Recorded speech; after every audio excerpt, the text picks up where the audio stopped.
Hey nerds, Farmer Jesse here. Welcome to Growers Daily, your daily dose of ecological farming insight. It is Monday, February 23rd, 2026, and today we're talking about growing for green tomatoes and not the heirloom type of green tomatoes and fats in the compost pile. So let's do it.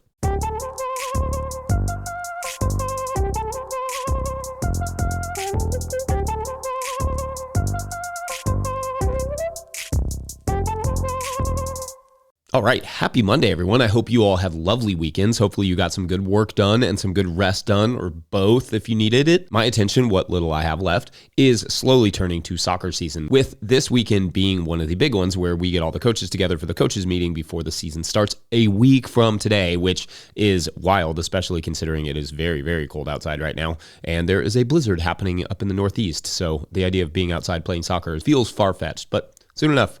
It's amazing how quickly March, in fact, turns to tolerable outdoor conditions. And sure, we can get some good, cold and snow over the next 2 months, but the chances are most days it will be manageable. Good hoodie weather. After a long, cold winter, I'm definitely ready for it. The Olympics are also over, sadly, and I enjoyed the games thoroughly this year. Set me back a lot on my work, so that was good. Apologies to my Canadian friends, but I definitely enjoyed some hockey this weekend, gotta say. Great sport. I played hockey a ton when I was growing up, mostly street hockey, but I love ice sports in general. They are probably some of the oldest sports we have, like where ancient peoples would, use the ice to play games in the winter. Games like hitting a rock with a stick for points, or just racing around or across frozen ponds and lakes. Love that stuff. Has me daydreaming about building a rink in our backyard for next winter, for the kids, or really just for myself. If you don't live in a place with winter sports, bring the winter sports to you, as they say. Somebody probably says that. Also, wanted to say I was really heartened by the response to Friday's show. Got lots of notes on Patreon and here, and great comments about it on the video itself.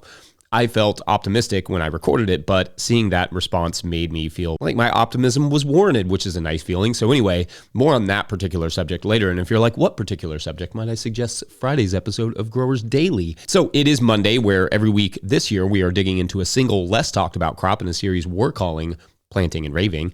Dad probably named that. That dad was probably named Jesse. Today, the crop we're going to cover is the great green tomato. Now, you might ask, isn't growing a green tomato the same as growing a red tomato or purple or yellow, etc., but just, not all the way? Well, yes. In fact, that's it. Great episode. Everyone go home. Thank you so much. So, no. Well, it can be that, but this is a topic that I talked about with some growers at the Oak Conference this season, and maybe also last year too. But I think this green tomato thing is a really good idea for market gardeners to think about if they don't already. The green tomato has so much potential as a market crop and a restaurant crop, often fetching as much or close to as much as your average red tomato, though I've also heard some growers say they can actually charge more for green tomatoes. So let's talk about it. First, for varieties. I'm not sure that one variety necessarily makes more sense than another for the green tomato, but I will say that if the end goal is a green tomato, then this is where determinate tomatoes can really shine. For the uninitiated, there are determinate and indeterminate tomatoes. The indeterminate tomatoes are your classic tomatoes that put on fruit slowly over the course of the season or a couple months. The determinants, by contrast, are fast and dump all of their fruit like that they're going to make in a season on you pretty much all at once. So indeterminates are kind of like a CSA of plants, and determinates are kind of like the Sam's Club, where you get a good deal, but you get it in bulk all kind of at once. Anyway, for green tomatoes, determinants shine because they are typically faster into production, need very little trellising, and give you a lot of bulk to work with all at once, which works out well with green tomatoes because they store reasonably well. So you can just harvest them and put them in a cellar temperature, just slowly maturing, which would be like at the same temperature as regular tomatoes, roughly 50 to 55 degrees preferably. So the idea being to grow a bed of green tomatoes, harvest everything, and then flip that bed to the next crop. So perhaps one option or one idea with this is to grow a bed of determinate green tomatoes, harvest everything off of that bed, and then flip that bed to the next crop, unlike regular indeterminate tomatoes that for many of us, depending on where you live, might be the only crop that bed sees in a season or one of two. That is another big advantage of finding a market for this crop, for a crop like green tomatoes. It goes from being in the ground for a whole season like regular tomatoes to being in and out in enough time for more produce out of the same space, which is always going to be your best profit center, is just growing more out of the same space. Of course, you can also just harvest some green tomatoes off of your regular tomato plants and then also later harvest ripe ones. And that goes for heirlooms and slicers alike. But in this case, I'm talking about bulk. So yes, now Marketing a large bulk of green tomatoes could be tricky, but it's really about starting now, looking for wholesale accounts who might be interested, from restaurants to retailers. Ask your chefs if they would be interested in green tomatoes in June. At least around here, we can get them by June, but maybe it's early July for you. Ask small restaurants and retailers if they have a supplier, for green tomatoes in general. If not, get them to commit to a certain amount of weight if you can. Just say, I'm going to grow this much if you all promise to buy it. Selling these may be easier in the southern U.S., obviously, or places with a history with things like fried green tomatoes than other areas, but you never know. There may be cultural uses for them in any country or any area. Then you could grow successions all through the summer and even do a bulk later in the season to harvest and bring them well into the fall or even the winter, like just having them in the cooler and take them out as needed.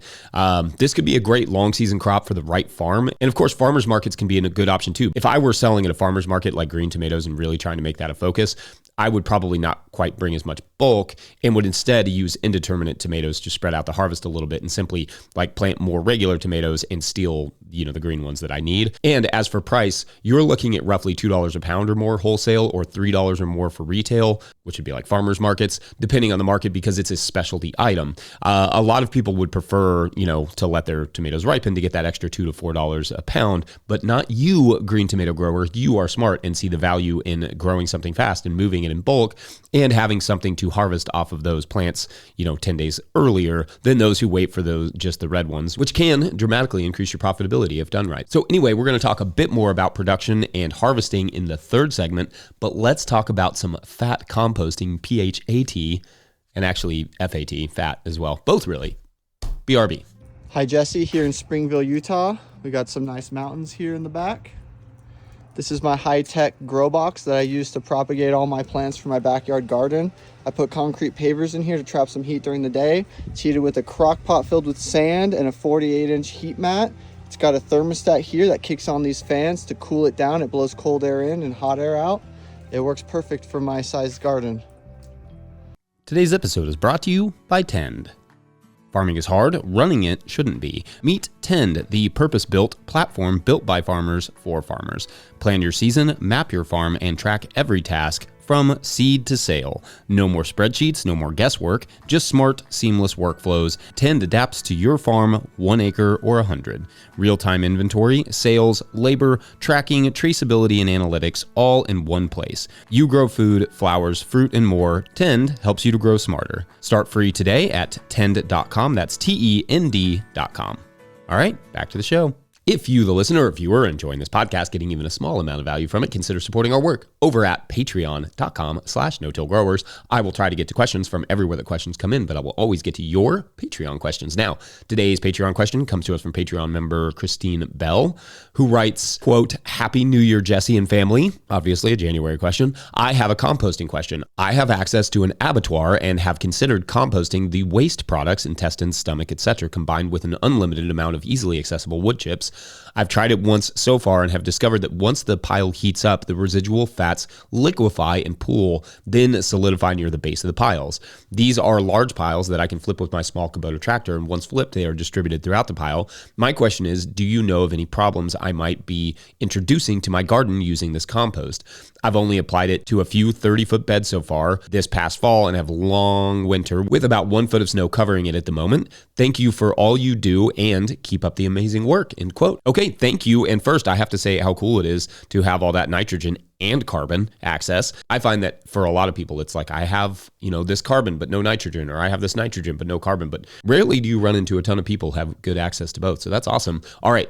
So there are a couple things to consider here. First is that, as you have likely learned at this point, critters are going to be all about those fats. This isn't a deal breaker in using them by any means, just something to be thoughtful about, especially if you live in bear country, which maybe you do with a foot of snow on your beds for the whole winter, but it doesn't have to be bears. It could be rats, dogs, all sorts of stuff will be eager to dig in there. But in general, in terms of the garden, after you incorporate the fats and let that cure for a bit, I don't see any major issues. If it continues to pool in the composting process, you may want to add another round of wood chips or maybe even like sawdust or something sprinkled right on top of that fat before you incorporate it with the rest of the compost pile to boost the carbon and oxygen access for the microbes. And then you would have to allow for a slightly longer curing than normal. So albeit maybe slightly slower than your average material, fats will eventually decompose, and that compost should be good to go for garden use as long as it's cured. Decomposed fats do run the risk of simply, being delectable in the garden to those critters as well, where you may not want the critters digging around. So that curing stage will be important to just let them, further decompose until they are less tasty. The duration of the curing stage will depend a bit on the size of the pile, the amount of fat, and how well it was incorporated. But if you could wait arbitrarily something like a month or so after your last turn and you don't see or smell any fats, that should be a good indication that you're good to go. I think the waste from animal meat processors is definitely a big opportunity for composters, though. I remember that one of the biggest issues with a local mobile processing unit getting off the ground here in Kentucky was not regulation necessarily, but was waste. They didn't have a good way to deal with all that viscera and blood. So in that way, I wonder if, like a composter might be able to integrate in or collaborate with a mobile processor to be able to utilize all that excess viscera. I've talked before on here about if I were someone interested in starting a compost business, I would chat with other businesses first before ever considering building my own,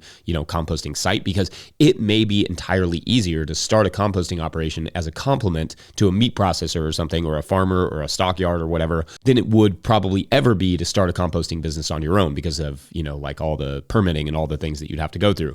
Then it creates a little symbiosis. This is a bit of a random and perhaps less appetizing comparison, but there's one of those instant clinics here in my town, but it's set up inside of a pharmacy. However, the clinic is not associated with the pharmacy.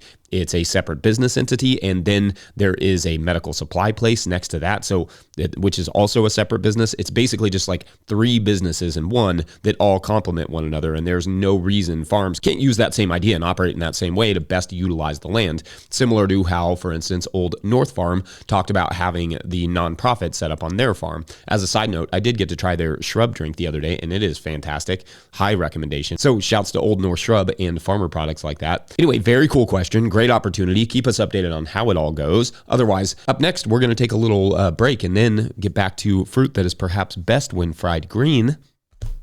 It's not a sentence you say every day. Not me, at least. Be right back. Today's episode is brought to you by Certified Naturally Grown. Certified Naturally Grown is the grassroots certification built by farmers for farmers. C&G gives local growers like you recognition for the commitment of producing food without synthetic chemicals by assuring customers that your practices are verified. C&G's peer review inspection model keeps the cost of certification low while creating opportunities for knowledge sharing amongst a strong, supportive network of like-minded farmers. Apply today to be certified before the season ramps up. Applications processed within 7 days. Learn more at naturallygrown.org. All right, back to the show. All right, so we've got the whole idea of what to grow for green tomatoes locked in, but now let's actually grow them. For me, I'm never directly seeding a tomato plant. Like I'm never just putting a seed in the garden and hoping it grows. We are always starting with transplants, even in the dead of summer. That means we are starting them in soil blocks and often, but not always, potting them up to larger blocks or balls before they head out to the field. In the dead of summer, however, the only difference is that we're often just going straight from 2-inch blocks to the field, no potting up needed, because they will grow so fast in the heat by that point. I mean, you could pot them up, but it's really just not necessary. The reason for potting up is just to grow them to a more mature stage, like in the tropics of the greenhouse, for instance, before transplanting them. Ideally, you get them pretty far along, 12 inches or like 30 centimeters or so tall, at least, before transplanting. So they aren't taking up your garden space while they grow.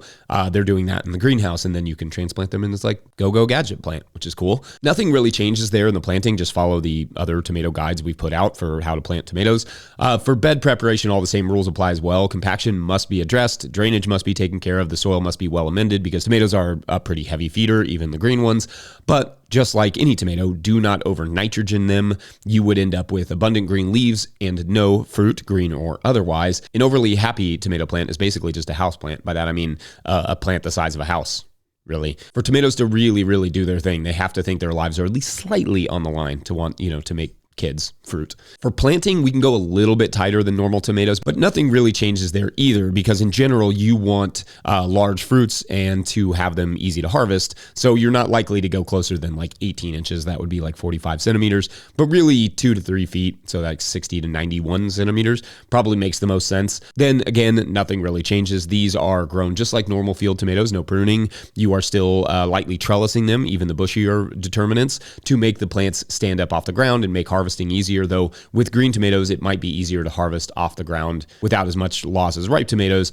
I would still trellis just for the ease. The amount of time it would take up to set up a simple trellis is made up for in how much time it would save you, like in trying to harvest stuff off the ground out of all that plant matter. Not super easy. For harvesting green tomatoes, every market and account will be different.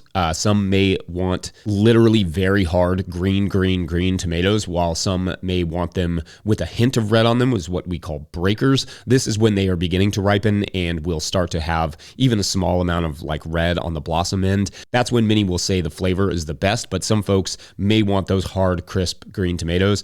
You just have to ask them, and it could depend on whether or not they are pickling them or using them for fried green tomatoes or whatever. Then for harvesting, you can pile them a little deeper in a bin than you would for like ripe tomatoes, which you should never really stack on one another because they just damage each other. Just to emphasize this again, this is a crop that, not dissimilar from green peppers, speeds up the days to maturity significantly on the harvest, making it something you can get just about the same amount of money for at market, but have it fully 2 weeks or more earlier. Then again, don't store them too cold after harvest. Think cellar temperatures or wherever you would store your tomatoes, and just sell them by the pound. Start at your regular tomato price and see how that goes. Heck, you may even find you can charge more because you're the only growers bonkers enough to pick your tomatoes green. But who doesn't love a fried green tomato sandwich with a little fresh hot pepper and garlic sprinkled right on top of the actual tomato? It's delicious. Anyway, that's kind of it on that topic, but it's one I don't think I've ever gone in depth on, so that was fun. I hope you enjoyed it as much as I did. I look forward to hearing your all's green tomato recipes. We always get good recipes on these rantings and ravings shows. Otherwise, by Monday. Don't forget, No Till Growers is a nonprofit 501c3, so donations are tax deductible and greatly appreciated. Also, a special shout to Jillian Reynolds and Adam Morcom for their recent donation through the links in the show notes. So shouts to that. Please make sure to like and subscribe and or follow wherever you're getting this podcast. That's an easy way to help us out as well. Enormous thank you to all of our show sponsors. And if you'd ever like to sponsor the show, you can reach out to Farmer Michelle at notillgrowers.com. Huge shouts to Willie Breeding for the theme music, Mike Hilbert for the production help and editing, and my wife Hannah for absolutely everything in the world. Also, shouts to Epidemic Sound for the background music that you can hear while I get a drink of tea for my poor voice. Poor voice.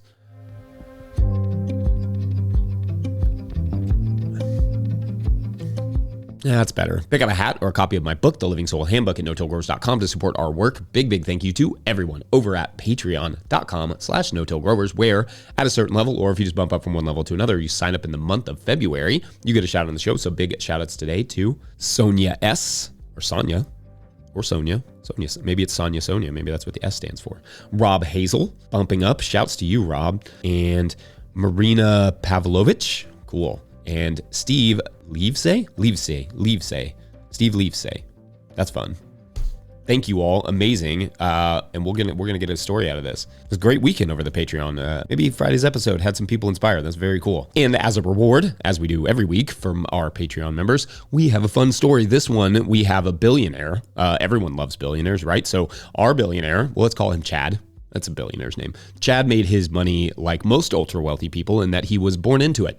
But then he invested some of that money that he got in a tech idea that ultimately was successful and made him even more money and thus made him think that he was a genius, which is cool. And anyway, one day he was driving in his quite fancy car. That does most of the driving for him, honestly. But anyway, he was chatting with his longtime girlfriend, and she tells him over the phone like it's over, that she is not happy in the relationship anymore and she's met someone else.